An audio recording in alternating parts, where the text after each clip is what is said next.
Well, here we are, February officially happening right now. And we've been talking a lot about New Year's resolutions this year. And in our resolution rescue, we want to help folks keep their resolutions because after all, only 9% actually achieve their goal. Pretty crazy numbers, right?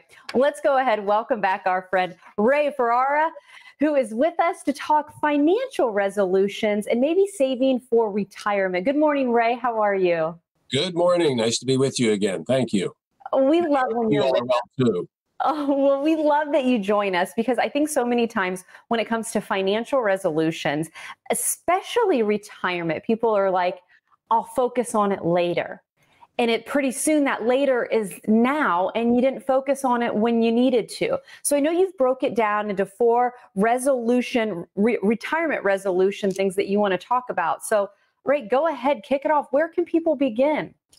Well, the first place to begin is whether it's for retirement or just for your general financial plan, is to have an emergency and opportunity fund. But we generally will recommend 3 to 6 months worth of household expenses in an emergency and opportunity fund for those that are continuing to work, and sometimes as much as 18 months for those that are retired. You know, somebody who retired January 1st of 2020, and let's say that they had $100,000 tucked aside and thought that would be enough. By March 23rd, some 83 days later, that same $100,000 was only worth $670,000 because the market went down 34% that quickly. And now that was an unusual occurrence, but that's what an emergency and opportunity fund is for, to help you weather some of those kinds of storms. Looking on the more positive side, however, when we come out of the experience we've been in the last 12 months, there's going to be a lot of opportunities, particularly in the area of travel, pent-up demand. And if you have that money stashed away, then you'll be able to take advantage of those opportunities as well. So number one, resolve to set up that emergency and opportunity fund. So is that the fund that, say you've got money on hand and you have in the debate, do I invest? Do I hold off? Do I spread out my investments? I know that's kind of incorporating rule number 2 that you're going to share with us. Is that the money you're talking about investing, or is this in addition to the money set aside in this other fund when you've got that cash on hand? This should be in addition to whatever you're doing in your investment account. Okay. And so then if you've got the extra cash that you know you want to invest so that works long term for you, do you invest it at once, or should we break it up a little bit? Actually, you want to do both.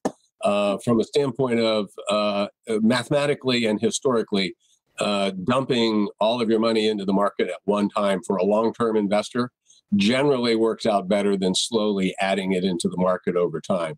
However, sometimes psychologically, that's hard for people to do. You drop in a big chunk of money, and the next thing you know, the market's going down and you feel really badly. That's a short-term emotion. Long-term, you're better off to just go ahead and dump it in. However, what we would generally recommend for people is, if you have that lump sum, go ahead and invest it at one time, but then out of your paycheck or out of regular cash flow, go ahead and invest a regular amount at regular time intervals. We call that dollar cost averaging. And so you want to use both approaches in the things that you do. Now, if you need the excess cash for a short-term goal, don't invest it. Anything that you know where you're going to need to use the money in the next 18 to 24 months, don't subject it to the risk that would be involved in the market. Just keep it in cash, even though you're not going to earn very much interest on it in the short run. Okay, I've got so many follow-up questions, but I know we have 2 more resolutions we want to get to. All right. This one is very important. Don't panic and don't try to time out the markets, you say, which is something that I may be guilty of right now. Sure. Well, again, last year we saw the quickest down market occur in just a short 6-week period of time. The market went from an all-time high down 34%. Anybody who panicked and got out at that particular point missed the fantastic upswing that followed it, that was just as dramatic. And usually the best investment days follow those worst days. And so you've just got to avoid trying to time the market. to time the market, you've got to be right twice. You've got to know when to get out when the market's high. And then you have to make a decision as to when to get back in. And usually the time is the best time to get back in is the time you're saying, oh, no, it's terrible. I don't want to do that. So don't time it, weather the storm.